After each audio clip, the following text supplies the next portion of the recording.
I'll post it. We're gonna post it on Twitter meanwhile. All right, we're live, officially live.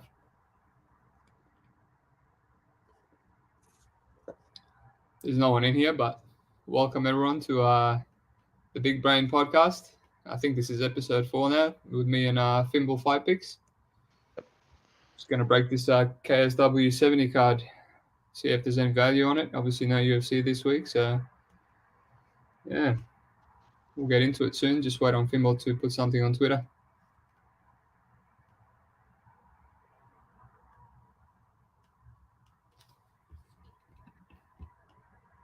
Yeah, posting that link there, and let's do this. All righty, you want to go first on the first fight? Which one is the first one? Let me pull up the topology so I know it's the correct order here. All right.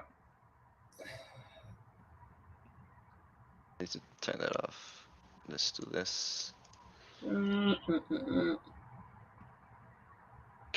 All right, so it's the ladies' fight. Anita Bekus versus Roberta Zocco. Short notice. Who's short notice in that one? Wait, that's Roberto. She was Anita was gonna be facing Sofia before. Yes. Oh, that's a massive favorite, right? The one who's like minus 500 or something like that. Anita. Yeah. Have you looked into Roberto? I didn't look into Roberto at all. After it was changed, I didn't look into this one. I'll be honest. No, I skipped it. I know the other lady, Anita. I was a lot of people are on her against what was the opponent? She fought some Czech girl that she beat Kay Hansen. And everyone thought she would have the grappling edge. And I started taping it, and the other girl was a favorite. I was like, nah, it just doesn't feel right.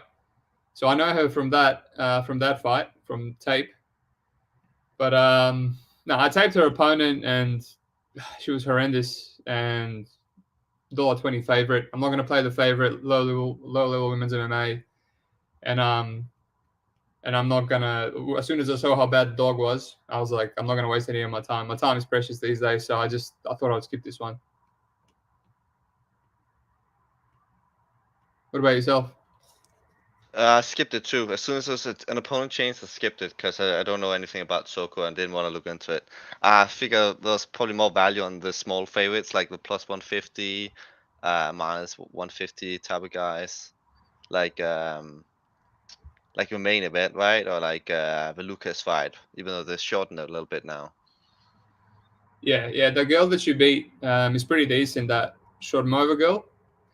She's 11-3, so beating her, she's fresh in her career, but yeah, I think she's improving. She's improving quite a lot. She's quite athletic.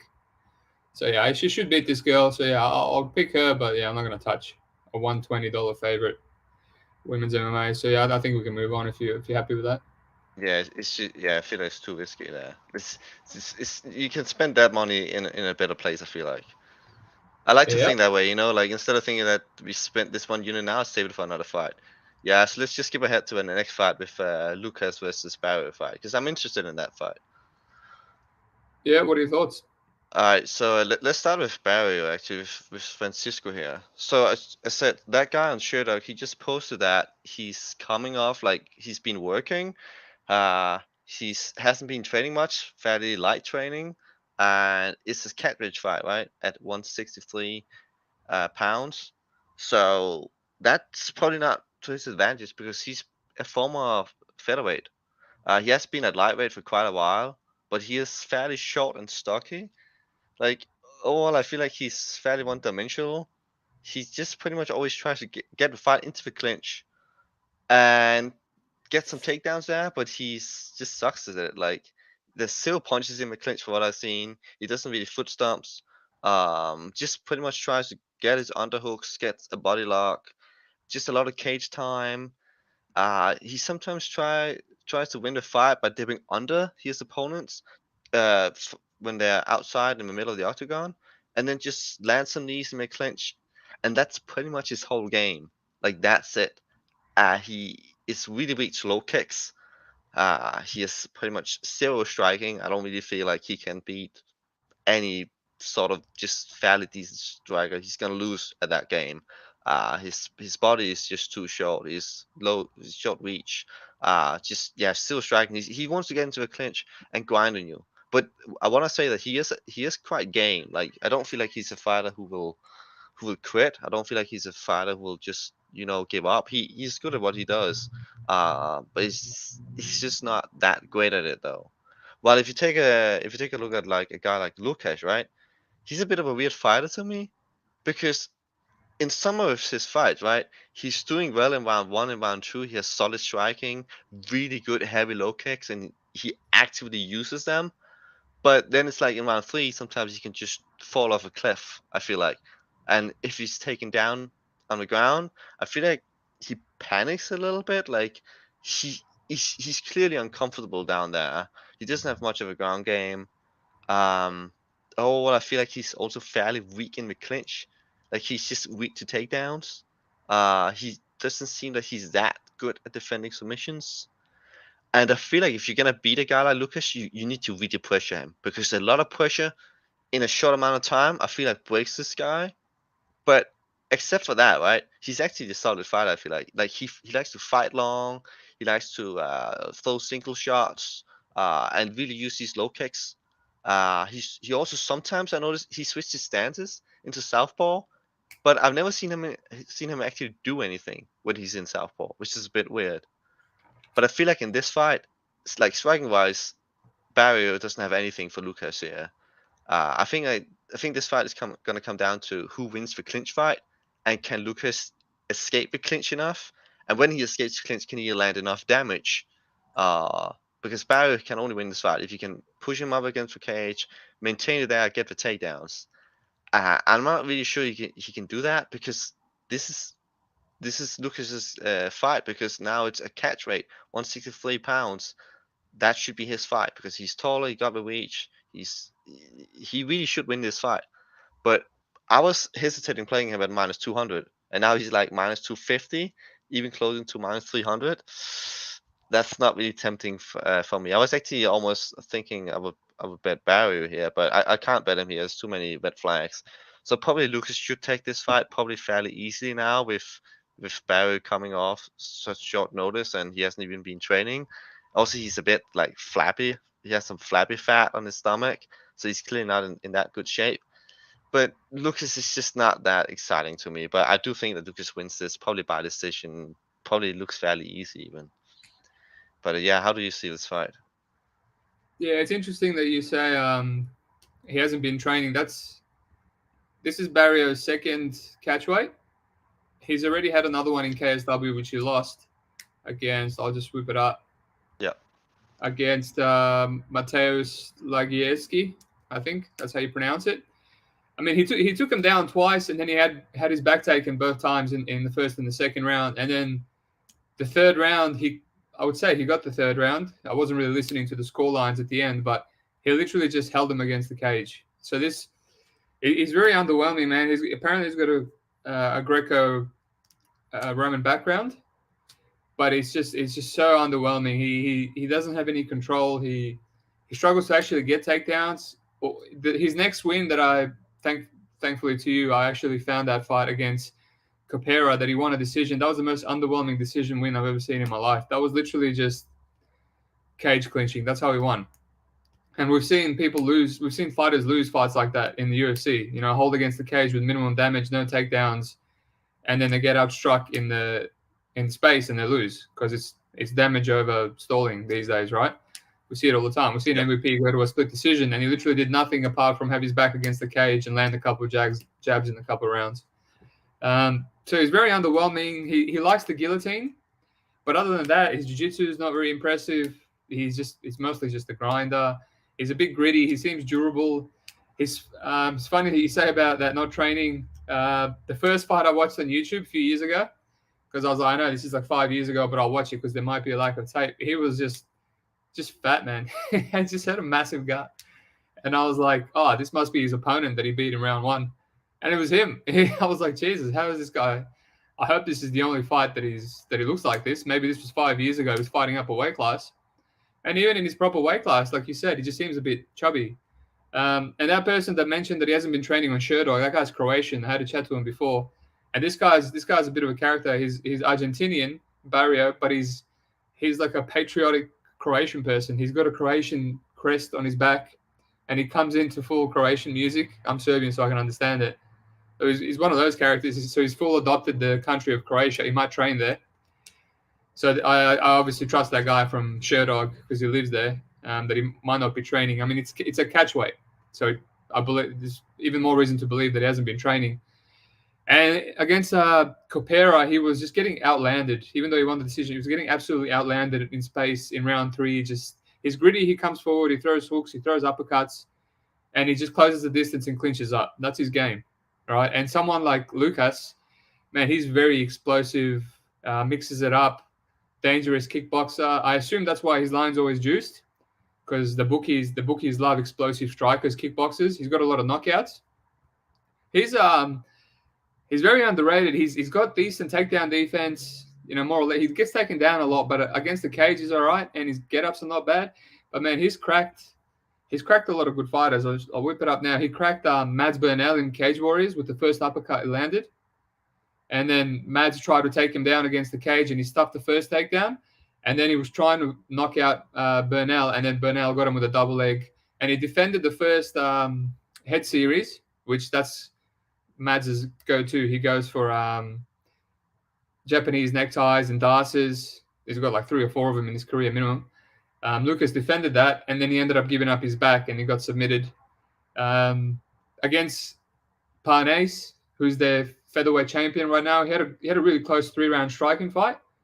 And Parnasse just won his last fight with a rear naked choke. He's a really good fighter. He could be in the UFC. He had his back, and Łukasz just kept getting out of it, and he kept getting up. He's hard to hold down. But like you said, he just seems to have, what do you call it, like a brain blank. He'll be winning. And then, he'll stuff a few takedowns, and then he will get taken down once, and then maybe he'll get subbed, because he's just too focused on getting back up or giving up his neck. I wanted to bet Donovan Desmay in his last fight that he lost by triangle. Donovan's really good, man. He's when I taped him for Cage Warriors, I was like, oh, this guy's strong. He's got really good jiu-jitsu. The only problem is gassy. So I was like, I can see Łukasz, beating him down a stretch. And Łukasz was beating him. He was piecing him up. And Desmay got one takedown and got his back. And Łukasz was getting up, going sagging. He was too high on his back. And he turned it into a reverse triangle. And again, he beat him. And I didn't bet on Desmay because I was like, I can't. His cardio's too sus. And when I just watched the finish until I had to tape Łukasz again. And I was like, man, he was actually winning, probably winning 2 rounds. So that's what I mean. He's just a good kickboxer. He mixes it up. He's got power. He's a lot more athletic than Barrio. Barrio is just a grinder. He's coming in fat. Let's be honest. It's catch weight again. He doesn't have the sub danger. He doesn't have the power in the stand up. He got knocked out by Page, who's another similar. He's a Croatian fighter that's in KSW. Similar fighter. Very athletic, throws uppercuts. He landed a clean uppercut on Barrio and dropped him and finished him ground and pound. But before that, he was losing the fight with getting taken down. That's probably how I see it. I see maybe Barrio doing good early, being grindy, pushing him up against the cage, taking him down. But then, because he has no jiu-jitsu threat, I just see, Łukasz getting up. He's got good cardio over 3 rounds, just piecing him up, body kicks, head kicks, uppercuts. Just being the more active fighter. I got really, really tempted to play it like yourself. But then you just look at that record, 11-7, and you're like, oh, this guy is, he's someone that makes a lot of mistakes. Can I back him at -200? Now it's even worse. But yeah, to finish it off, I'm still flip-flopping. Maybe I put him in a parlay. Because honestly, he's just coming up against a guy that's a wrestler that has no not the best takedowns. He will just look to hold him against the cage, and it's probably going to gas later on in the fight. But yeah, maybe we shouldn't force it. But yeah, I feel like it's one of those fights where we likely end up passing, right? But then you see the fight, it's like, yeah, that was easy, right? He's just going to kick the shit out of him. I feel like he's going to kick the shit out of him. But you have to look at the worst possible scenario. Like with Holly Holm, I was like, what if Holly Holm does get taken down in 1 or 2 rounds? Is she going to look good value with those odds? So yeah, Łukasz probably going to kick the shit out of him for 1 or 2 rounds, or maybe 3. But what if he does get held up against the cage for 5 minutes, and then you're like, oh shit, he lost that round, and then you're sweating the $1.40 odds? Maybe the smart thing probably just pass and watch him knock him out. Watch him knock out Barrio with a head kick and go, oh, it's all right. At least I predicted it correct, and just move on. Yeah. How do you see the next fight? Because I feel like that's an interesting one. I'm a little bit interested in the odds there because we have one fighter who's lost so many times in a row, and I always feel like that's a really, really like red flag when they're coming back for another fight here. You know what? I think I'm going to have some action on this fight. Old mate Albert Odzimkowski and Tommy Quinn. I've never watched either of these fighters until I had to tape it. I left this till the last because the odds were so juiced. And usually when odds are like that, like on Cage Warriors or Bellator, the money doesn't come in on the underdog. It gets even more juiced. Yeah. And honestly, I'll probably check $100 on Tommy Quinn. This Albert guy, he's nothing special, man. 11-6. He's the hometown guy. The crowd is going to be on his side. They already had a match, and pretty much how it went down was Tommy took him down. Albert took him down. He wants to wrestle. He's a strong, athletic, on the juice like a lot of the Polish guys in KSW. He can crack, but he's got a lot of finishes, a lot of losses in the first round, man. Jason Radcliffe is a can. He stuffed a couple of his takedowns and knocked him out in the first round. Michalski knocked him out in the first round. Powell knocked him out in 51 seconds. And then he's got a couple of submission losses a while back. So it's, whatever, fair enough. Don't want to look too far back. And then this Eckerlin fight, which I watched, it was his decision loss. I swear he won that fight. He took him down in round 1 and 2 and stayed on top of him for most of the fight. And then he was getting pieced up and stuffed in round 3. But they gave the other guy, I guess it's a split decision. So that's what I mean, because he does no damage on top. Quinn, I wasn't really impressed with Quinn. I mean, he's just like a low-level, British brawler. He's quite hittable. He's just a boxer. He's pretty one-dimensional. He gets hit. He's been finished himself quite a bit. But, I mean, these odds, man, what are they? $5.40 for Quinn. He has decent takedown defense and decent get-ups. When he gets taken down, he just gets back up and then looks to put on the pressure. He's got decent cardio. He's hittable, but chin seems all right, even though it has been finished. And in that fight that I watched, man, he took Quinn down. Quinn got up straight away.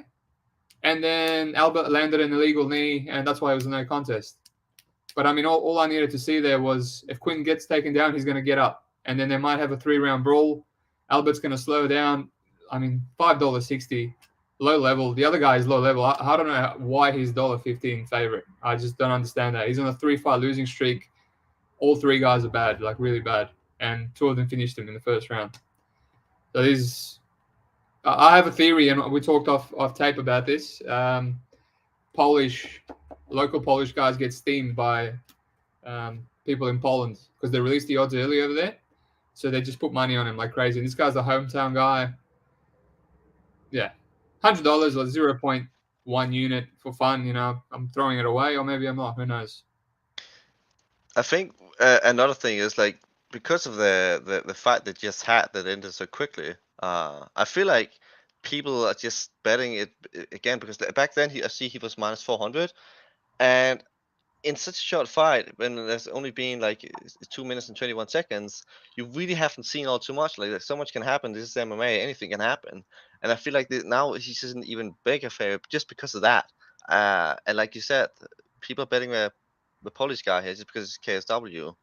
I definitely feel like a little stab on Tommy here is completely justified. Of course, not like going crazy on it, but just a little bit, because it doesn't make any sense that a guy like Albert here should be such a massive favorite. Like when you pay such a steep price, right? You're paying for reliability too, and I don't see how you can justify this, especially out of his most recent performance, him being 33, 11-6. It's just. It's way too risky. And a guy like Tommy, like we see sometimes when the rematches happened, that fighters they really train hard, they make changes to their game plans, and Tommy coming here as the underdog, like he can only win. Like he's already meant to just get smashed, right? So I definitely think like there might be some value on Tommy here, but otherwise it's just a clear pass. Yeah, he's. I mean, even based on that one fight, like the last fight, I think it's because originally they counted as a KO win because it was so close to being legal, and they were celebrating. They gave him the winning interview, and then they overruled it later. So maybe it's just people tape it and or they remember it as a round 1 KO win for him, and they go, the same thing's going to happen again, But all I saw from that is, Tommy's going to get up, and then when he gets up, he swings leather. They brawl, and he's going to fight for your money. And Albert will keep going for takedowns, but we saw his last decision loss. He got 2 takedowns in 2 rounds, and he still lost because he just tires out and throws no output on top. So, and he seems to be chinny as well. Keeps getting knocked out in the first round. So yeah, I don't mind, man. $100. I have this little feeling. If I'm wrong, I'm wrong. I'm not gonna care about $100, whatever. Yeah, I don't mind. I don't mind that play at all. Like that's totally justified. What about the next fight here with Damian versus Leśko? How do you see that one? This was the first one that I was thinking, okay, I'm laying money on the dog here, and then I dug a bit deeper, and then I thought, maybe I'm not. This Damian kid is he's pretty interesting, man. He's 6'6". He's an absolute giant. I was wondering why it looks so big compared to everyone else. He's fighting a lot of short, fat dudes, and even the guys that he's beaten in KSW, I'm like, what if they're matching him up with bus drivers? But he's massive, man, 6'6". And at first I was unimpressed. He's got all finishes by his first fight was decision, and everything else is a finish. And I was not impressed in that decision win. He was just fighting a tiny guy. The guy was tagging him. He was breathing out of his mouth after 30 seconds. He was throwing flying knees, kept dropping down for guillotines, and he ended up winning a decision. He got taken down in round 3 by a small guy as well. I was like, oh, man, hopefully he's improved. Otherwise, I can't see minus 200 on this guy. And then same thing. He just does the same, even up to his last fight in KSW. The second last fight, he fought an 0-0 guy, and he finished. He might have lost the first round because the 0-0 guy he dropped for a guillotine on him. The 0-0 guy got out. This Marcin Sinzinski got out, and then I ended the round on top again, breathing out of his mouth. Looks tired. I'm like, man, this is a dog play for me right here. This guy is way overvalued. He's still way too green. Submission over position. And then in round 2, he just gets an opportunity and just jumps on the guy's back and gets a rear naked with no hooks. He's just very opportunistic. He'll dive on things. And the second fight, same thing. He lost. He didn't lose the first round, but he just kept dropping for. He loves that guillotine. He won't stop dropping for it. Like obviously his coaches are not telling him stop it. He's just going to keep going for it. But his striking is a bit sloppy and he gets hit, but he hits so hard. Like he just throws arm punches, kind of like old school Bob Sapp. He just throws them out there. He can't strike, but he hurts everyone. And he throws a nice flying knee. He seems to time. He's not throwing anything. He's not setting anything up, and just out of nowhere throws a flying knee and cracks the guy because he's 6'6". So after tape, I kind of started liking the guy. He's young. He's confident. He's pretty athletic for a 6'6" kid. He's obviously looks for finishes all the time. He's fun to watch. Seems juiced. He's in KSW. And his opponent's not bad. Leśko, I taped him, and he seems to have a jiu-jitsu background. His striking's not bad. He's very karate-based striking, like in and out, lots of head kicks, blitzes in. He gets cracked, but he seems to be very tough, durable. But then, how tough do you want to be against a 6'6" guy? He's just probably doesn't want to eat many punches. His level of competition, last 3 fights, he's fighting in ACA against Renaud Pessoa, 22-6, Ibrahim Magomedov, 7-1. I mean, what do I have to say there? And Hussein Kushagov, right, 15-6, not the best record, but that guy was a beast. That guy knocked him out. I'm so glad you gave me that Russian Tube site because I found the Pessoa fight, which was his decision win. That Pessoa guy, perfect matchup, massive guy, like the 6'6" Damian, and a jiu-jitsu dude, 18 sub finishes. All right, so he just wanted to come in there and grind on Leśko. He had his back in round 1 and 2 and 3, and he didn't submit him. Leśko got on top and won the rounds that way. So he outworked him, out-hustled him, the much bigger guy who got a bit tired. So I was like, you know what, this is probably how the fight goes. Maybe Damian gets his back, overzealous, drops down, Leśko stays on top, being the smaller guy but more tough, better cardio. He seems like a hard-working, durable fighter. But then the icing on the cake is not the icing on the cake, but the little problem is Leśko is a middleweight and he's moving up to light heavyweight to fight this beast in KSW. So he's a 6'2" guy moving up to light heavyweight, fighting a 6'6" guy that cuts and he looks like an absolute giant. And it's like, there goes my confidence in the dog. You know, do I want to force it? He probably is the better guy, but I mean, I can see Damian losing and going down for guillotines and just winning because he's just cracking him with a flying knee or hitting him once or twice. Leśko is hittable, man. That fight that he won against Pessoa, it was a sweat. I thought it should have been a split, but he got a unanimous because he was getting his back taken in round 1 and 3. He was getting out jiu-jitsu'd, but then because he has a jiu-jitsu background, he could kind of get out of the tough spots and then just win the round by staying on top. So yeah, it's like I wanted to hit the dog, but he's just so small, so undersized. He's hittable. So I might just have to pass, man. And I can't. And then I thought about putting Damian in a parlay because I'm like they're kind of giving him this undersized guy to sacrifice him. He's improving as well. But yeah, probably not going to force him. Just going to pass. I feel like you've pretty much said everything there's to say, but I feel like one more X factor there is like Damian like being undefeated. I feel like that has something to say here. At 24 years old, when you're undefeated, you just have a different level of confidence in yourself. You have a different like tenacity. I feel like, like I was a little bit tempted to play Damian here when his price got a little bit better than -200, but then again, there's just also some red flags here, and just it just feels risky. Then if you compare to like the Łukasz fight when he was -200, like if you're gonna pick who should pick there, I'll probably pick Łukasz, right? But if I pass on him, should probably pass on Damian here. Like I checked a little bit of the action here, what people are betting on, and people are actually quite split. Like some people are really high on Damian here and betting him big, and then there's a few guys who's taking a little stab on Leśko here. And I think you can make arguments for both here. But I feel like if Leśko wins this, it's gonna be something like that. He's gonna win from behind. He's gonna look bad, and then yeah. I feel like he has to win from behind here, and this is more like I feel like Damian who has to fight in a way, fight stupid in a way. Otherwise, I feel like Damian can probably like if he fights smart and doesn't just go all out, I feel like he probably can take a decision here. Like maybe lose round 3 but win round 1 and 2 pretty clearly. I just feel like if he fights smart, this is his fight and Leśko can't do much here. But it's a risky fight because Leśko he has proven that he can overcome these challenges. So it's risky. Like I feel like I said you can make arguments for both.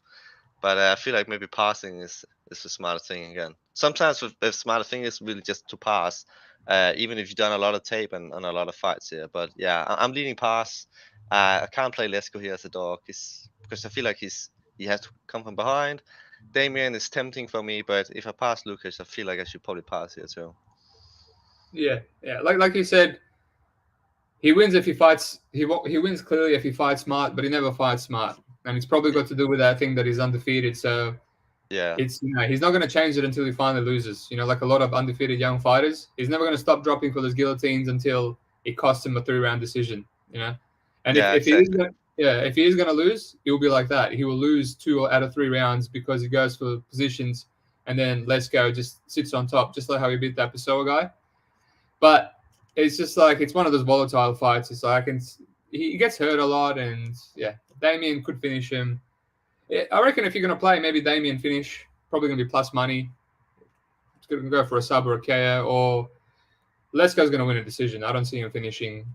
He's a grindy decision fighter, so maybe those are some options. But yeah, pass probably a smart thing to do. I see where in the distance is plus 100. Yeah, it's probably like 75% of his win condition. So you could probably argue for that, yeah. But it all feels pretty risky here. Yeah. What about the next fight with Marek? I thought about. Yeah, go on. I was just gonna say because like what I find interesting about that fight is that like for Marek at least, like it says that he's 3-2, right? But he has a ton of experience, and I feel like that he might be that like people are not maybe considering that because I feel like sometimes like those guys who like cap fights, right? They just go and look on Sherlock. They don't go to look at the topology, and it doesn't always show up. You know, those fights there, especially not if it's like glowy fights and so on. So I feel like maybe people are not looking too much into this fight. And again, I see people are pretty split here again. But yeah, how do you see the fight?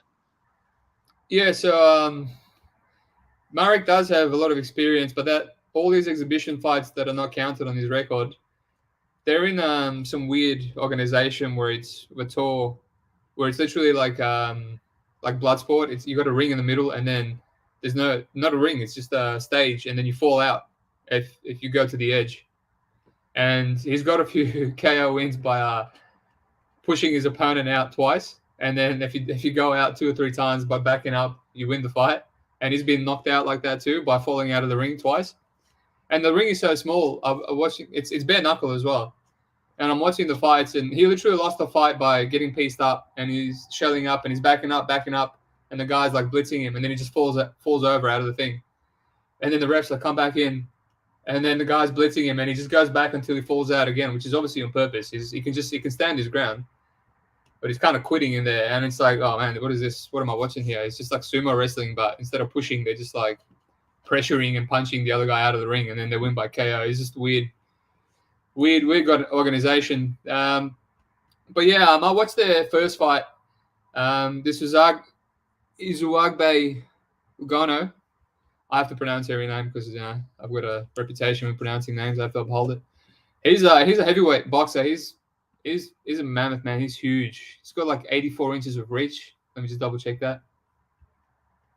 Yeah, 84 inches of reach, man. That's more than Jones. It's more than Stefan Struve. He's an animal. He had a good career as a heavyweight kickboxer in Poland, and now he was 18-2, mostly knockouts, and now he's transitioning to MMA. His first fight he won by a leg injury. Some guy tried to take him down. He stuffed it, and the guy hurt his leg, and the ground pounded him out. And a second fight he actually fought.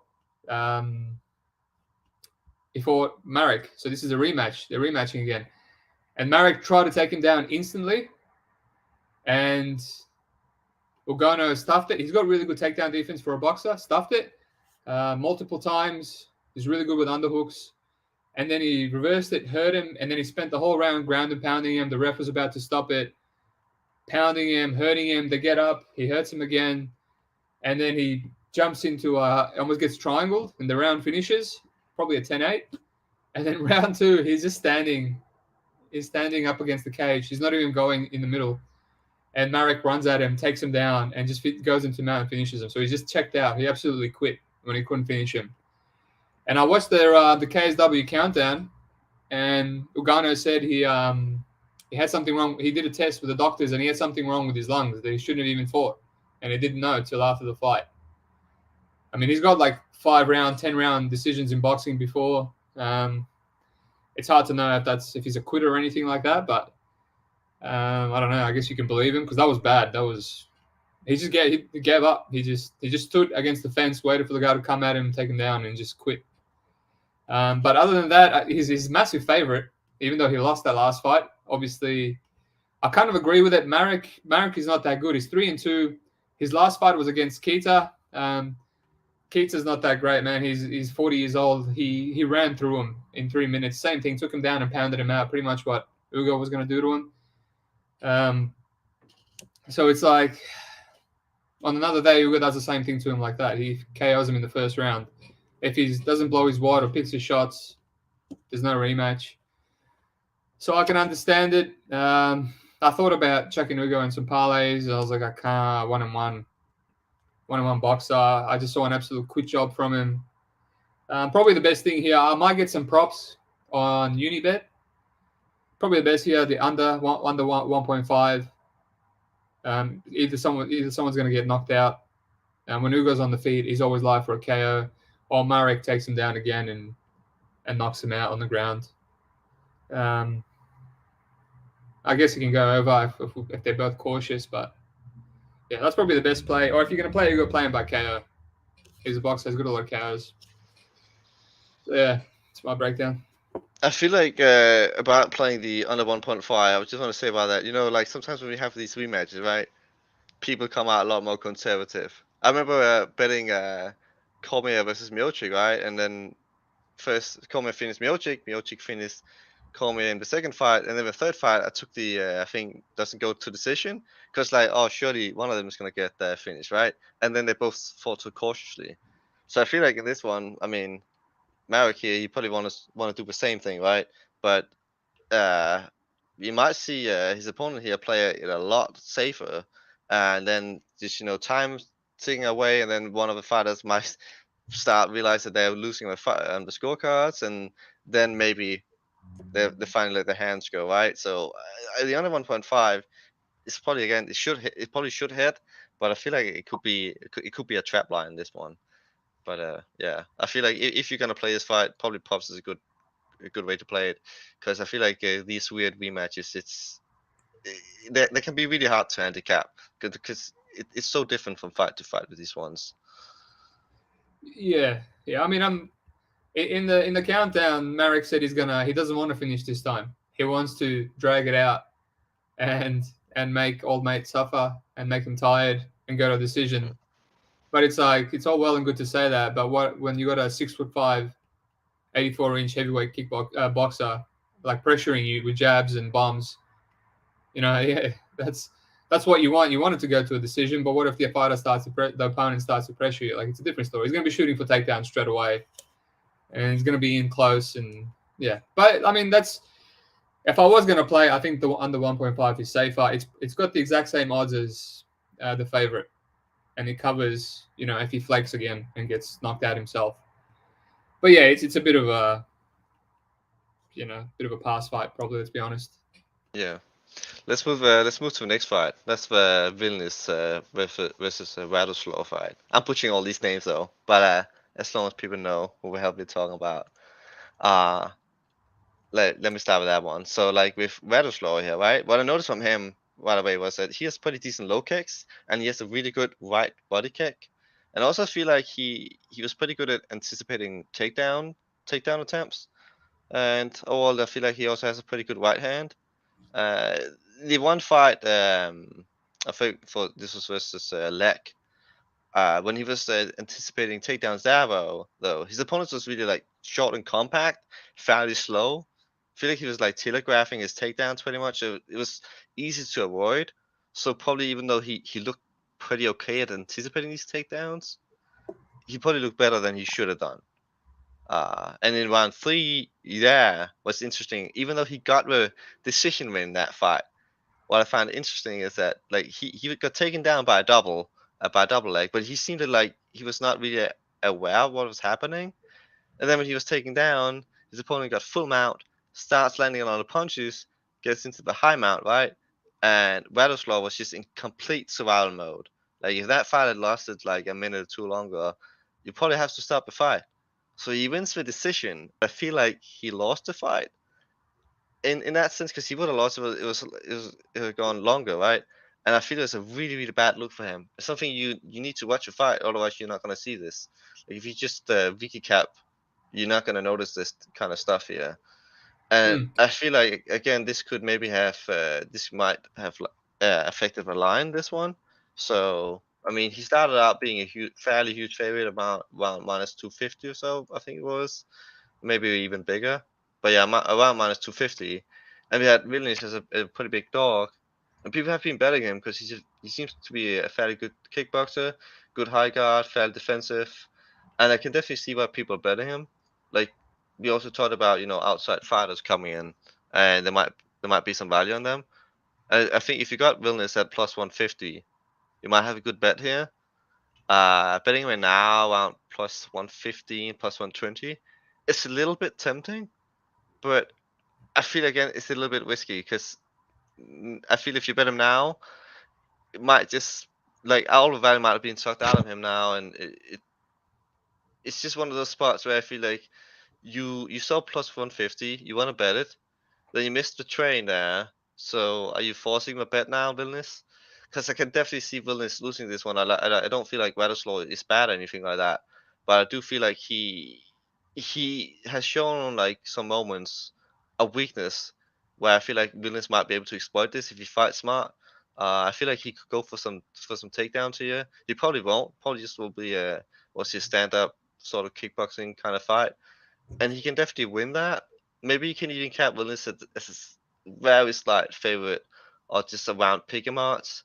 But then if he's plus 115 now, like how much value is on him? Maybe there's even value on his opponent now. So I feel like it's the trainers. Yeah, like I feel like if you bet Wilnis now, it's a forced bet. So I don't think I'm gonna end up betting Wilnis here. I probably am leaning him, but it's a little bit worrying to me when I see sold people on him because I haven't really seen all that many on Value's Law here.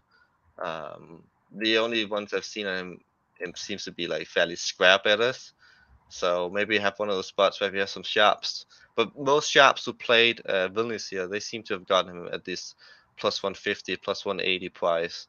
So betting him now feels really, really risky. But yeah, I'm gonna lean him winning this one. But I'm not sure if there's any value at him now. It feels a little bit forced.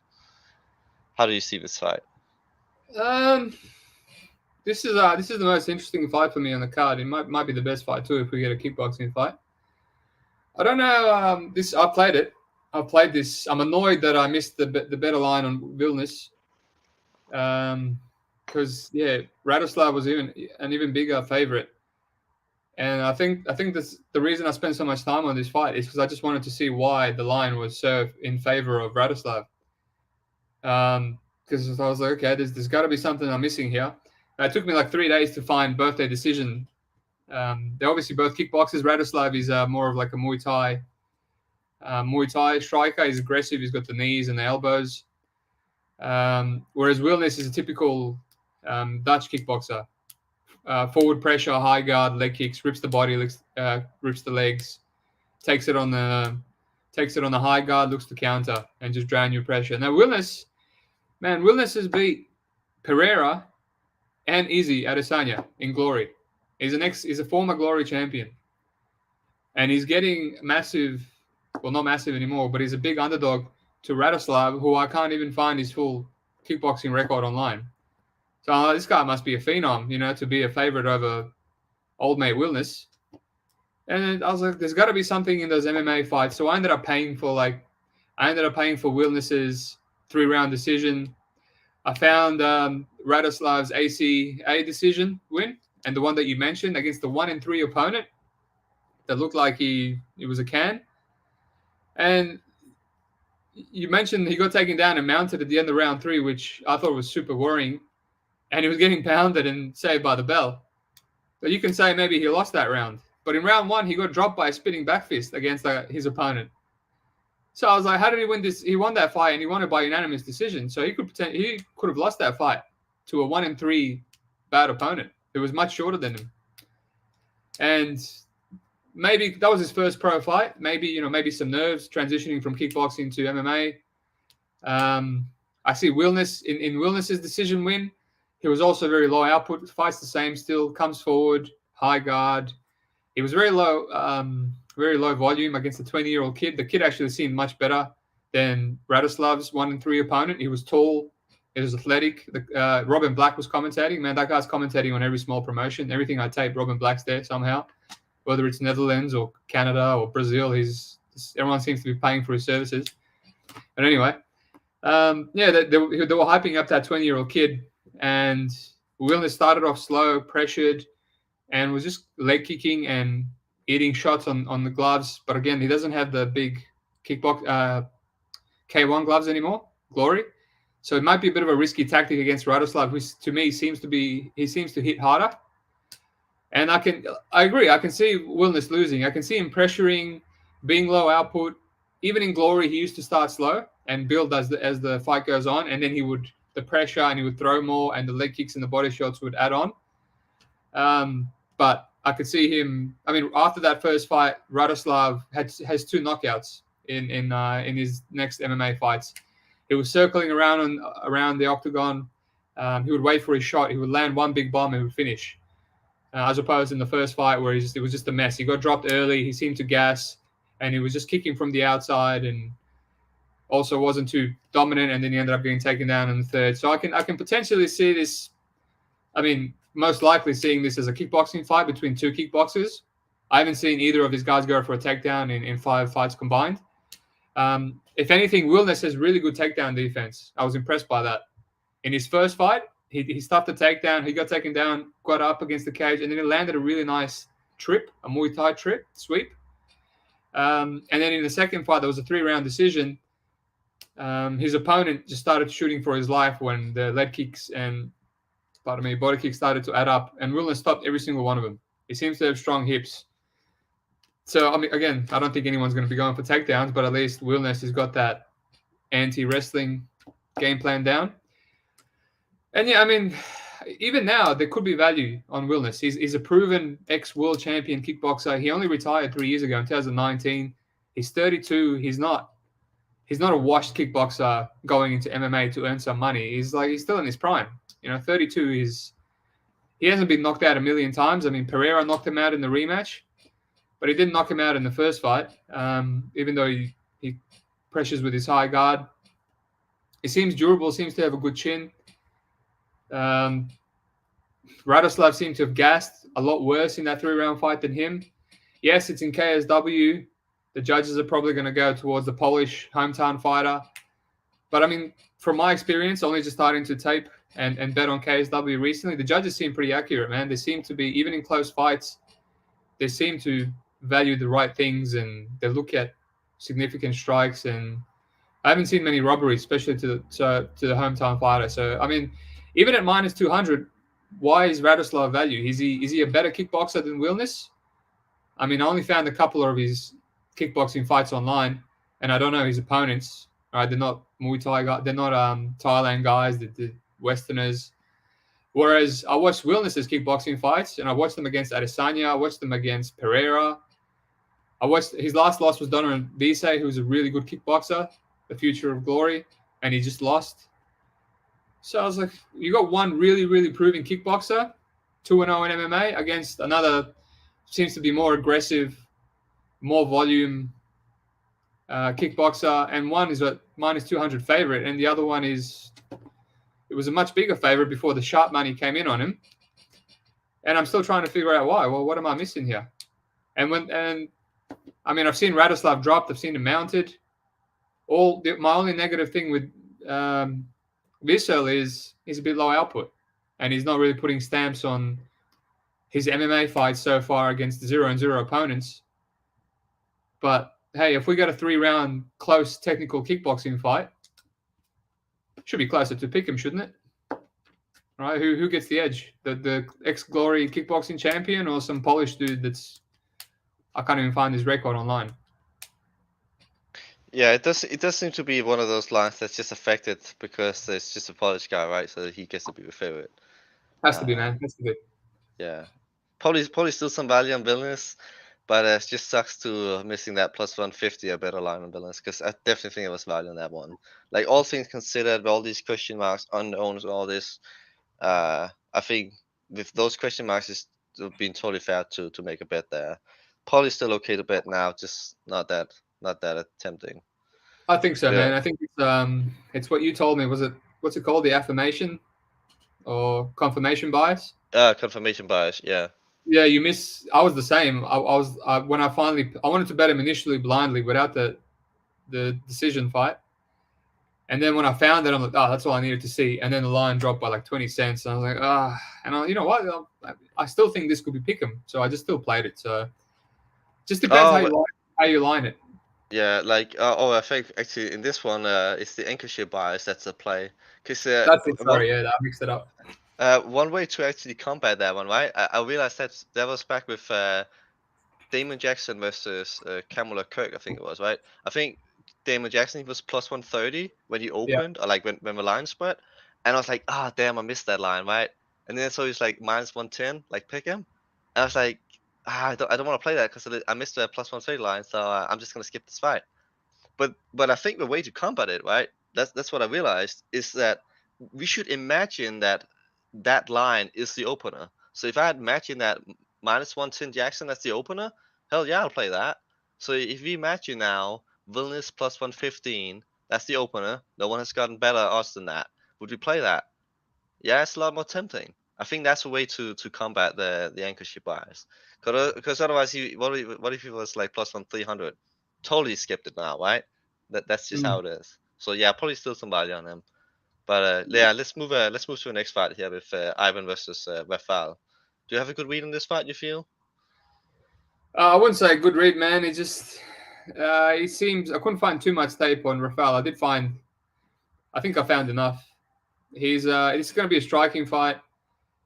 One guy is a lot more wild. Rafał is a lot wild, and he gets finished a lot himself, probably because he's so wild. He's just a brawler, but he's got some power, man. He's landing lead check hooks and dropping people with one punch. And then on the other side, Ivan is really technical, man. Ivan is he's got a high guard. He's got good footwork. He throws jabs, leg kicks, moves around. He's a bit low volume, but I find a lot of technical boxers and kickboxers, they wait for their opportunity, right? They don't just. It might be a bit low volume because they're reading their opponent. This guy that he's fighting, he might be a bit hard to read because he jumps in with knees and head kicks and stuff. But I can't. Ivan's probably the better fighter, but I can't play him because he's been knocked out and dropped himself before against obviously Narkun is a champion, so he dropped him and then choked him out. But that's a really high level opponent. And then he's run through Henrique da Silva. That guy was in the UFC. Kutalaba knocked him out in like 8 seconds. Maisala is like 40 years old, knocked him out. This other guy knocked him out. So, I mean, his level of competition is pretty low, but he's running through them. And I found an old fight where he just wrestled someone for 3 rounds as well. Trains at American top team or Zagreb top team in Croatia, which is a really good camp. Rakic trains there as well. Alexander Rakic. They got really good wrestling. So, yeah, I just didn't want to... I think Ivan is the side, or probably the dog is the side if you think you're going to get a brawl and either one of the guys can get put out. I think the under 1.5 is probably a bit safer here than some of the other fights that I mentioned today. The only way I can see this going over is, with Ivan's really low output technical style. But I don't think Rafał is going to allow him to be low output and technical because he just comes at you, right? He comes at you, looks for brawls. His kill will be killed. I mean, knockout, guillotine, knockout. He never loses a decision. He gets finished before he goes to a decision. So yeah, I taped 3 or 4 fights of each guy, and I said, look, this is going to be a brawl. One guy's $1.30. I don't trust the other underdog, so I just thought I'll look for the under. If it's good, otherwise I'll just pass. Have you bet the under, or you haven't looked yet? I can't bet it, man. I'm in Australia. I'm waiting for. I will get props, thankfully, for KSW. That's why I taped this card. Otherwise, I wouldn't waste my time. But it's going to be like the day before the event, or maybe even 6 hours before the event.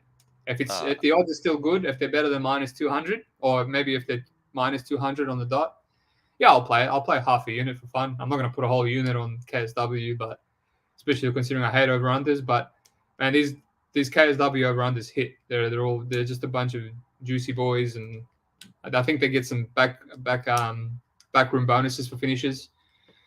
So yeah, I'll hit it. I'll hit it. If it's 200 or maybe even slightly worse, I reckon this ends in the first round. I see the under is around -200 now on Bet Online, but it seems to be shortening. Probably going to be like -250 or so, -300 later. Who knows? But yeah, that could definitely be people play here. I agree with you as well. Also, like with favorite on the underdog here, like favorite should win, but it's way too risky to bet with favorite. At the same time, it just feels bad to put money on the dog here because I don't even feel like it's not like a conflict fight. If it was that, of course you take the dog. It's just risky, and I also feel like people have low fight IQ, really don't want to play it. Probably look into props. That's really the way to play these huge favorite fights. Sort of feel like most of the time, at least. -200 on the under is a little bit tempting, but -1 point, like under 1.5, that's just the worst. Like we both hate unders, right? But yeah. I feel like if you hate the under and you still kind of like it, then it's probably a good spot here. Yeah, I mean that's a count. Yeah. I've been hitting him recently. I've been more cautious with him. I've been pissed off because I've been too cautious because I hate him. And they've all been like the Holmes and Amadovsky fight. I had 2 units on the under 2.5. And then my fear of the unders came in and it was over straight away. And I should have kept my all, but that's all right. A big red flag before we move on. 2019, this guy got knocked out by Kadis Ibrahimov in 2 minutes and 30 seconds. Kadis, the worst guy in UFC, man. So Kadis, he throws haymakers, but his power is not the greatest. So this guy can be knocked out. It's not. He might be chinny. He's not just getting knocked out by good fighters. Kadis flatlined him. So even like if you want to be a bit more, if you want some better odds, Ivan round 1 KO, it's going to be plus money. So if you want to risk less and put like a quarter unit for better odds, it's going to be plus money for sure. Oh yeah, it is. It's plus 125 on Betway if you can trust those odds. Yeah, that's interesting. It's more than often, I reckon it hits. I don't really like him that much. 1.5 is safe. You get that 2.5 extra minutes. But yeah, that's the only way to play this fight, I reckon. Yeah, I agree. All right, let's move to the next fight with Daniel versus Ricardo. Again, there we got a Brazilian here against a Polish guy. And I feel like, again, huge, like just absolutely huge odds here. Like it's not even minus 500 for Daniel. It's even worse. Like what is it, 1.18 decimal? So yeah, it's horrendous. It's same as Quinn's opponent. Yes, it's just absolutely insane lines here. Like how can they be this big favorites? Because you when you bet these lines, you also pay for reliability, right? It's again one of those. Yeah, he should win, but like he's a massive favorite. He's kind of old here. What is he? Is like he's 39, right? Yeah, 39 years old. And he is facing sort of a little bit of a bum here, but it's a crazy price. It's one of those spots where again no value on the favorite, but do you really want to play the dog? It's one of those where you think there's value on them. You trick yourself into think there's value, but probably the favorite wins anyway, right? Sort of like those close decision fights where the favorite just keeps edging it. And if they had to rematches, they would just keep edging it again and again. I didn't really dig in too deep into this fight. I just figured out it's probably a pass fight. Daniel does like to get his submissions, but most of his submissions that he has gotten came early in his fighting career. He hasn't gotten any submissions since like 2018, I think it was. Mostly it's just decisions and knockouts, and he has had a couple losses to pretty okay fighters.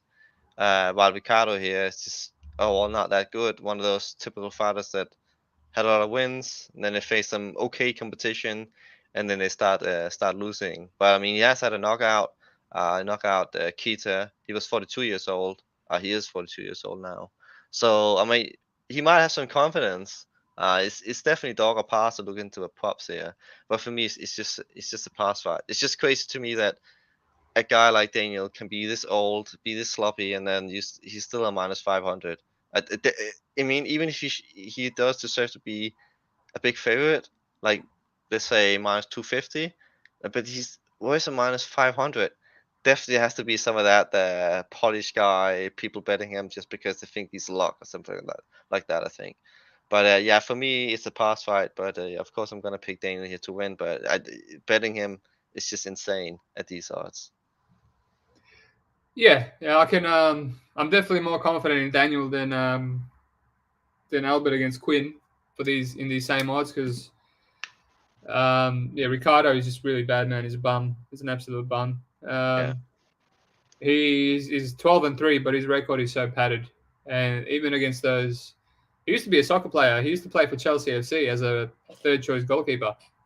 He's on one of the FIFA games, which is crazy. And then just later on in his life, he just decided to leave his professional career as a soccer player, which would have been paying millions more, even as a third choice goalkeeper, just to start fighting some low level Brazilian regional scene MMA.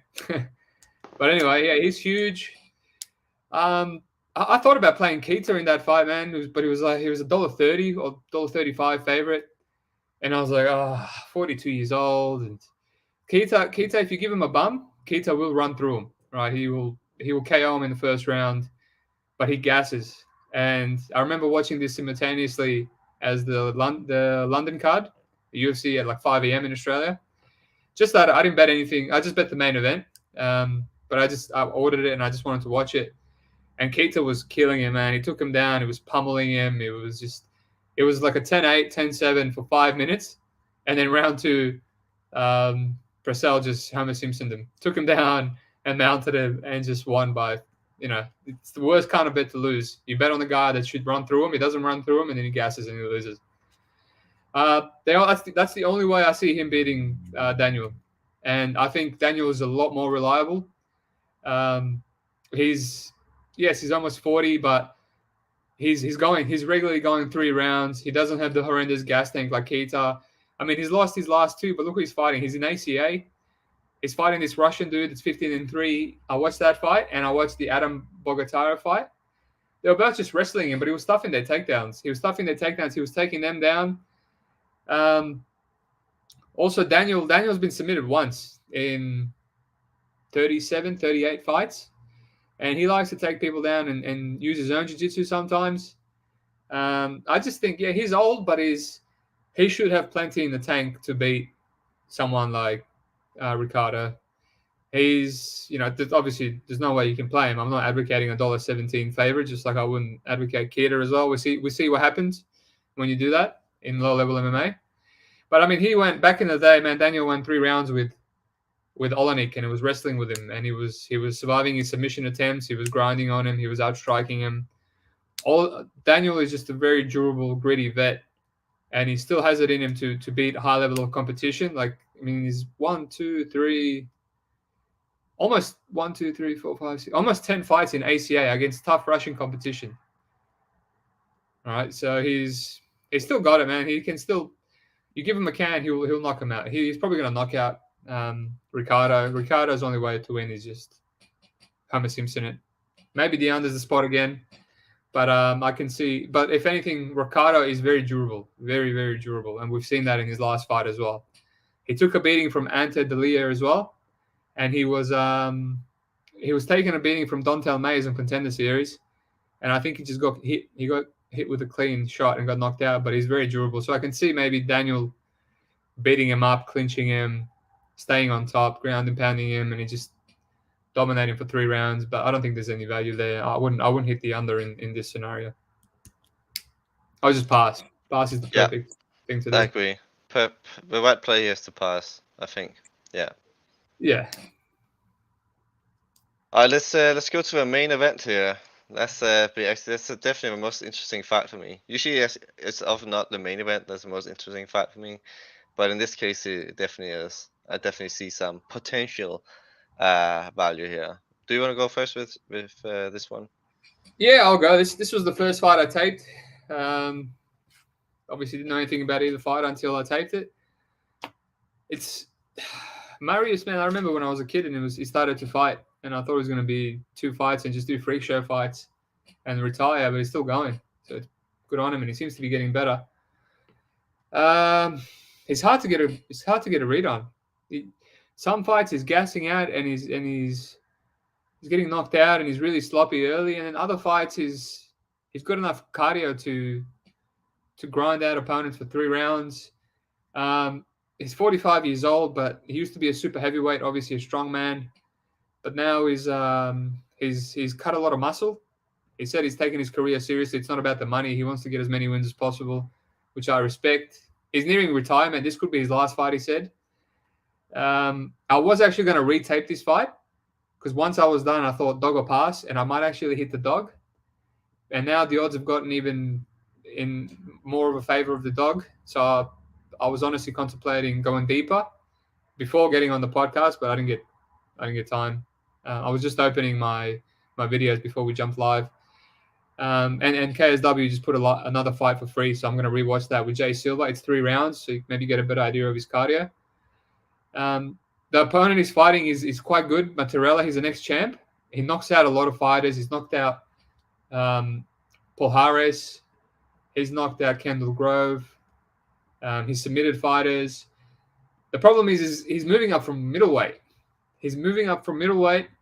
And I don't think he's ever fought a light heavyweight. He's got catchweight fights. And in a lot of his losses, man, he's been knocked out. Scott Askham knocked him out twice in 1 minute. Then in round 3 with a flying knee, Solic knocked him out. Whatever, Solic knocks out 99% of the fighters he fights. Khalidov knocked him out with a flying knee in 30 seconds. He seems to be susceptible to flying knees. I don't see Puds throwing a flying knee, but Jay Silva knocked him out in round 2 in 50 seconds. Puds beat Jay Silva in a 3-round fight. So the man can be knocked out, and Puds can throw, man. So he's moving up from middleweight all the way against an ex-super heavyweight that's clearly on the juice. He's absolutely roided up. He's 45, but he still seems athletic. He's strong as shit. He knocked out his last opponent in the first round. He can throw bombs. He seems durable. He can take a punch. Most of the times when he gets knocked out, he gasses, and then he kind of gets ground and pounded and gets taken out of there. Materla has one-punch knockout power, but can he knock out Puds with one punch, moving up 2 weight classes? I mean, he's gone to decision a few times as well. He knocked out Ratcliffe, who's a bad fighter, really chinny. His level of competition is not amazing. Yeah, I mean, it's got to be dog or pass, man. It's got to be dog or pass. But yeah, it's intriguing, like you said. And I know it's you want to pass because Puds is 45 years old, but Mikhail is 38, man. He's no spring chicken. He's 38. He's going to retire soon too. He took this fight kind of like as a freak show legacy fight against his idol. He said he used to watch Puds when he was doing strongman as a kid. So he just took. He doesn't care that it's 2 weight classes up. He's not a champion anymore. He's like, yeah, let's do it. Let's do it for fun, So I mean, he's going to have a speed advantage, but yeah, he's got a lot up against him, man. If he gets taken down, he's been taken down a few times. If he gets taken down, ends up on the bottom of a giant heavyweight, it's like, yeah, I can't. It's an easy dog or pass for me. It's just I'm still deciding whether I'm going to hit the dog. So I'm going to retape it again in detail after we get off this podcast. But yeah, at the moment, first fight I taped, and it's been pulling on me to bet it for a few days now. Yeah, like Potts, I consider betting Potts at I think it was around plus 150, but now he's plus 240, which is insane. Like Michal is $1.33, around minus 300 or so, and like you said, he's 38 years old, right?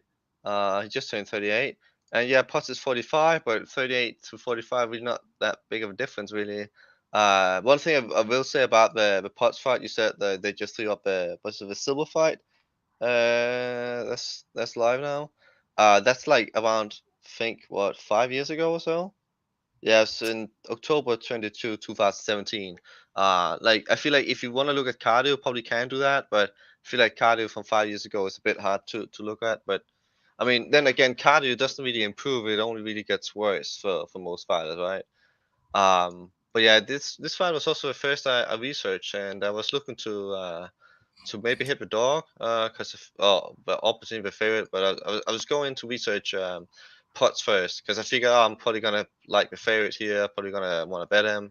I mean, I feel like Potts, he's really predictable. Like he has some strong, heavy low kicks, pretty decent ground and pound, I'd say. Like he will land elbows, punches to whips. Like he will do a lot of the things you should be doing on the ground. And he does use these low kicks to great effect, I've seen. But I feel like the way he gets it to the ground, like he will dip and then go for a double leg takedown, and he will do that over and over again. It's pretty predictable.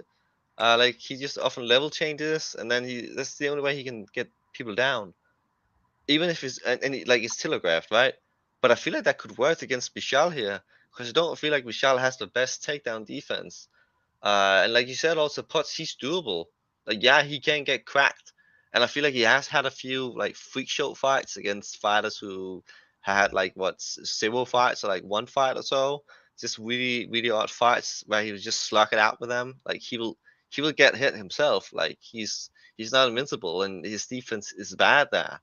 But he's a big guy. He has power in his hands.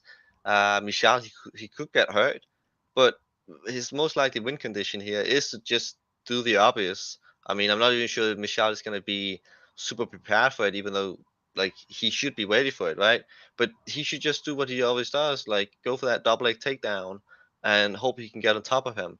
Because when he's on top of people, he's heavy. Like he will even do the double leg trip. Like when he goes for the double leg, then leg trip them, get a takedown, and I also seen him in the clinch. Like he can get the trip takedown by having double underhooks from a clinch, and or sometimes could like go for the double leg there. Um, and then he has finished people with ground and pound as well. He had a crucifix, which he did versus I think it was against Łukasz Jukowski. Yeah. But overall, like his clinch game, I feel like it is fairly weak. Like he has good pressure because of his strength, but I feel like he barely lands anything. Like sometimes a few knees and so on. He also has a big overhand right, but he has pretty much no head movement. He's quite slow.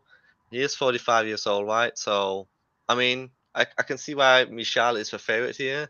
I could understand why maybe he was minus 200, but now he's like around minus 350, plus 240 for Potsy. It's really tempting because he can definitely win this fight, getting some top control time. Michal, he also gasses sometimes. Like he's an okay fighter. Like like you said, he's moving up to heavyweight now, 2 weight classes. And like he got absolutely destroyed by Roberto, but I mean, who doesn't do that? Roberto, he's a really good fighter. He was also 11 years younger. He was 25, and Michal was 36. Uh, but if you look at the fight against Scott Askham, like Michal, he would clinch, he would get some takedowns with the underhook striking his opponent down. I don't think that's smart to do against a guy like Potts here. Probably has to use his striking and just like do what he did against, for instance, like against Damian, because in that fight, Michal, he was focused. He had good timing when his opponent attacked. He didn't really have much head movement either, but I feel like he fought fairly smart. He was fairly focused. He also showed a good right hook, but he can get tired too.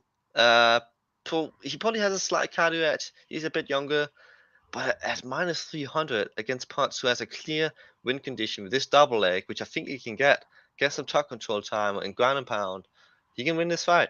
And when you move up 2 weight classes, not just one, that's really big. And I saw an interview where they were talking about each other, and like Marius Potts here, he's taking this fight very seriously.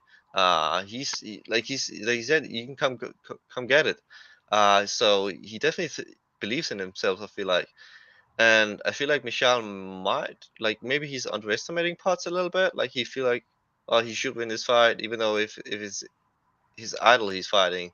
That I feel like he might underestimate going up 2 weight classes, how much that will affect him. And this cardio edge he has, he might not have that anymore. But I feel like if Potts gonna win this, he has to get the double leg takedowns. If he doesn't get that, he'll probably lose this fight either by decision or he might get knocked out. But he's definitely a winnable fight for him. So as you said, definitely a dog or pass on this one.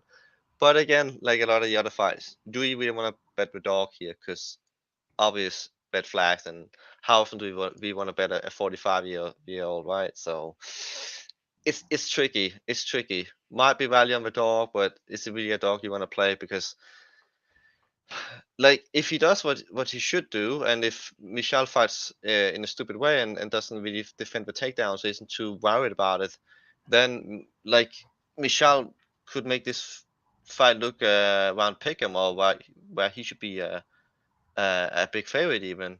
But he would also just look really old and sloppy, and Michel just crushes him. If you don't know what kind of fighter you get, like what kind of fight it's gonna be, I mean, then maybe the odds are correct. Maybe Potts should be an even bigger dog, or maybe he could look like a favorite or like a pick'em. You don't really know, and when you don't really know, I feel like it's hard to cap. When you put money on the line, you kind of want some form of reliability. But it's always a balance, right? Because if it's too reliable, then you get sort of like Valentina odds. She's reliable, you know what she's gonna do, but no value in her. So dog or pass here. But if it gets any wider, I probably have to take a shot at Potts. I haven't done it yet, but plus 240 is plus 150 was tempting. Plus 240 is very tempting.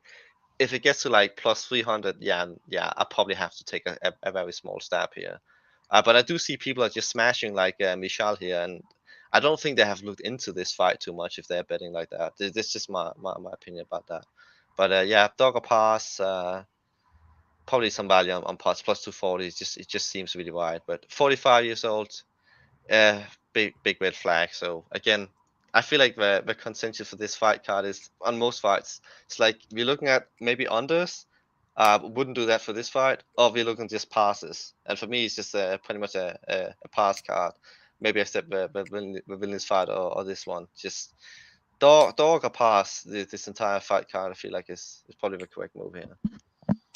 Yeah, you made up. You brought up a good point about how the cardio is going to look. I mean, how much pounds of muscle is he putting on? Like, is he doing what Izzy did, and he didn't put on any muscle to fight Yan because he wanted to keep that speed, and then he just got absolutely out-muscled and couldn't get up off the ground?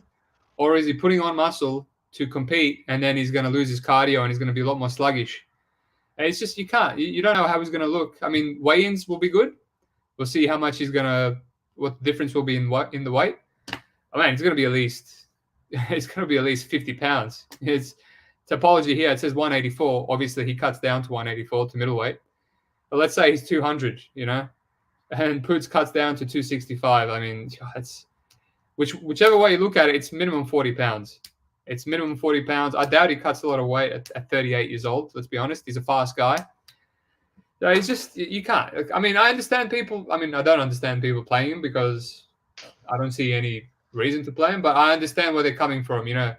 One used to be a dominant KSW champ, and he's got a lot of knockouts. So I could, they think he's fighting a retiring 45-year-old freak show fighter. So I can understand that. But I mean, it's not how you bet MMA, man. There's too much variance in this fight for you to be hammering a minus 200. And obviously, some people are hammering him past minus 200 because the odds are getting worse. And you just can't, unless we've seen Izzy with Jan going up one weight class. There was enough for him to lose that fight, and Izzy's the much better fighter compared to Jan, and it makes a big difference. This is like 60 pounds, man. I'm gonna play it. I'm gonna wait for the weigh-ins, or maybe I won't actually, because I reckon after the weigh-ins, money might come in on Puds, because people are gonna be like, holy shit, look at this fucking size difference, and money might come in on him. So I won't wait till the weigh-ins because that might stuff me up. Well, I have to play him out. I've talked myself into it. You've talked me into it. This is like if maybe Mikhail hits so hard that even up at heavyweight, he can knock out a durable guy with no neck like Puds. But I don't see it. I just feel you have to. When you get these kind of fights in MMA, moving up 2 weight classes and against the guy that hits hard and is going to have 50 pounds on him, it might be a shit show fight, but you have to be on the right side. You have to take advantage of the things that you're getting offered. Yeah, I agree with that. Just I think like betting this one small is probably the right move. Like just take it small, but something on pots is probably value long term in these kind of fights. A really good point you made about EC there. And yeah, like the cardio moving up 2 weight classes, like I'm not necessarily sure people think about this. Sometimes we just see even sharps, right? They just oversimplify things, and yeah, just a bit of an odd fight. A lot of odd fights in this one, but yeah, pots a pass in this one for sure. Have you yeah, I'll definitely be playing him. I'll retape. Like I've got my tabs open. That one where you got the crucifix, that was in round 3, and that was 2001. So I'll retape that. That was a very good fight to see how Puds is against a decent opponent as opposed to some of the cans he's been fighting. And then, yeah, I have a feeling that deep down I'll play it. Have you got any closing thoughts on some of the fights we ran through? Anything you're considering now after we chatted about it, or? I mean, a little bit pots, but then again, like this talking the shot into it is really risky, right? If you didn't want to play it before, do you want to play it after? The information like I got from you now is basically the easy fight, because he looked really bad when he moved up a weight class. I mean, when you think about it, right? You have the middleweight champion moving up against the light heavyweight champion. A middleweight champion is the favorite. It doesn't really make sense because weight class is for a reason, right? And it might be the same case in this one, because it pretty much is 2 older guys. But yeah, but the plays I'm considering is Potts. It's what more is it? Łukasz. If his line is improving, because it improved a little bit If he gets back to minus 150, minus 200, and he looks good at weigh-ins, then I might take a little stab at him. And the Vilnius line, I'm kind of hoping it improves because I think probably if I should pick one bet that's the best bet on the card, it's probably Vilnius, I'd say, with all things considered, all the tape and everything. But hindsight could look like the best value bet, and people just completely underestimating him. But so far, I have no plays. I might end up passing the entire card here. I really don't want to force plays here. I do feel like some people could easily burn some money here because I feel like it's a lot of risky favorites here to bet on if people bet a lot of them. So I think a good piece of advice is just be cautious on this fight card. And a lot of favorites here is just very, very risky to bet. So if you bet favorites, maybe consider the props if you haven't, at least, I'd say. Yeah. I agree with you on a lot of the things you said, but I do have some plays, unlike yourself. I'll probably have more as well. Just completely passing on this women's fight, won't even tape it. Lucas, the more we talked about it, it's like, it's his fight to lose. It's either lose by getting held up against the cage, which he doesn't really do.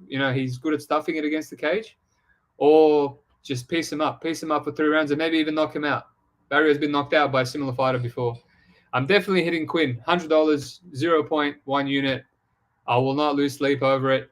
I'll win half a unit if he wins. He might get taken down, and he's going to get up, and then we're going to have a brawl for 3 rounds, and I'm not going to be back in $1.17 favorite. So I'm definitely hitting Quinn just for fun.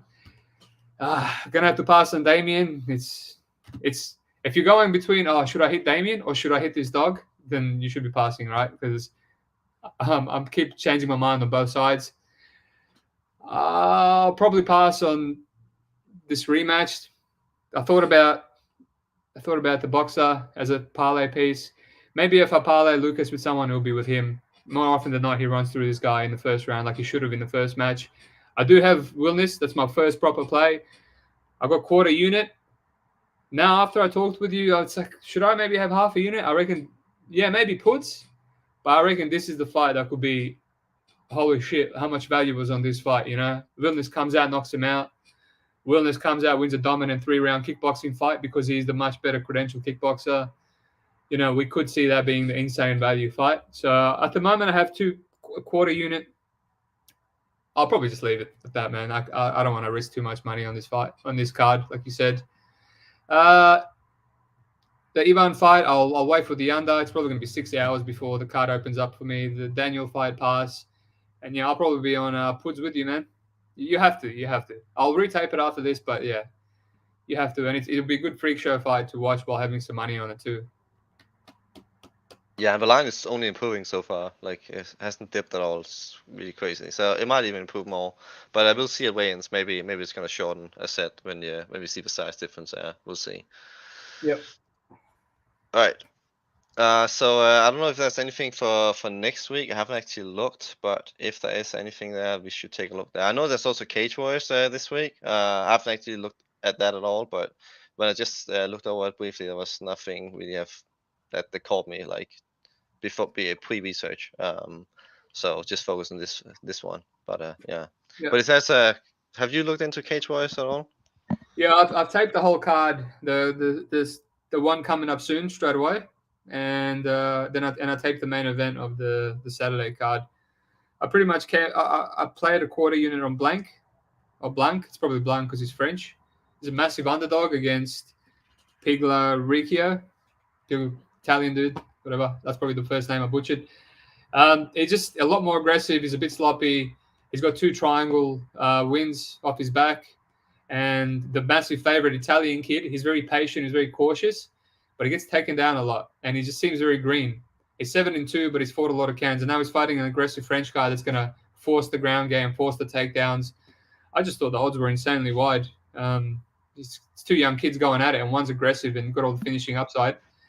And then a bunch of favorites. Cullen probably runs through this kid, just like he has in most fights. I laid heaps of units on Cullen in his last victory. It was $1.30. The bookies he won in 20 seconds. The bookies have caught on now is $1.18. Probably runs through this kid too juicy for me. The Bono main event. The French guy, man, the French guy can crack. And Bonner is probably the worst juiced favorite ever. Losing that last fight to Malin, he just starts so slow, and then he needs to come back into the fight. You can't play him. It's a dog or pass. I reckon this French guy can crack him, but he's so bad with grappling. Bonner can just out-grapple him if he doesn't get knocked out. Probably a pass for me. Chaban probably runs through this kid that he's fighting, $1.30. He's so chinny, this kid. He had a kickboxing fight to work on his stand-up, and then he got knocked out in that fight too. And he gets cracked in every single fight before he gets a submission. So Chaban probably runs through him. $1.30, I guess not a bad parlay piece, so I feel pretty confident with that. And then the main event, I think I like for the next card, I like the dog. I paid for his fight, his one fight in Brave that he lost, the Italian dude, against, what's his name? I'll get rid of my Cage Warriors topology. But I like him as a dog, man. Webb, I've never been impressed with Webb. Probably the most unimpressive Cage Warriors champion. He's minus 200. His wrestling is really bad. He couldn't take Bonner down at all. Bonner's got horrible takedown defense, gets taken down by everyone. And then he just got pieced up and finished late by Bonner.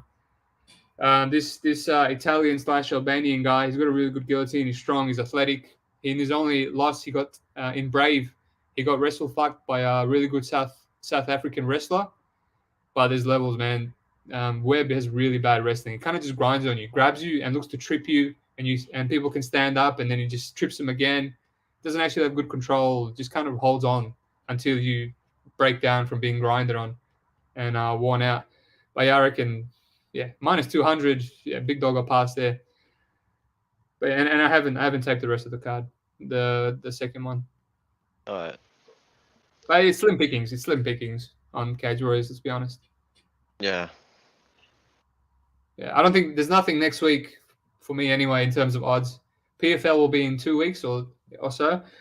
But I'm already taping the UFC card. I know you don't want to do the whole card, but maybe we can do some 5 fights that we like the most next week. Yeah, I'm thinking like that. Maybe we most talked about fights, or like maybe some picking fights or something like that. Or dogs or something. Yeah, exactly. Because usually the most value there. Like I feel like that's usually where I feel like I'm good at, like picking stalls, stuff like that. Find the edges there, right? And pick'ems could be good. I think there's some LFA stuff next time, maybe. No odds for me, man. So unfortunately, I won't be taping it. Oh, there's no odds for you at all?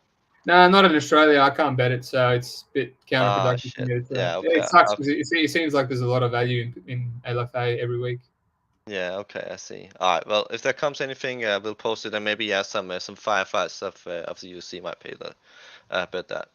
But yeah, good shit. Good thing we got through KSW here. So yeah, it was good, man. We had some good thoughts. Shame about no more bets, but these cards where you got like one or good two opinions, like Wilnis and potentially Puds, man, that could be a good card. 2 bets, two hits, and you sweep it, you end up with a good profit just by being selective, I guess. Yeah, exactly. All right, let's wrap that up. Good luck with your bets, man. Yeah, you too.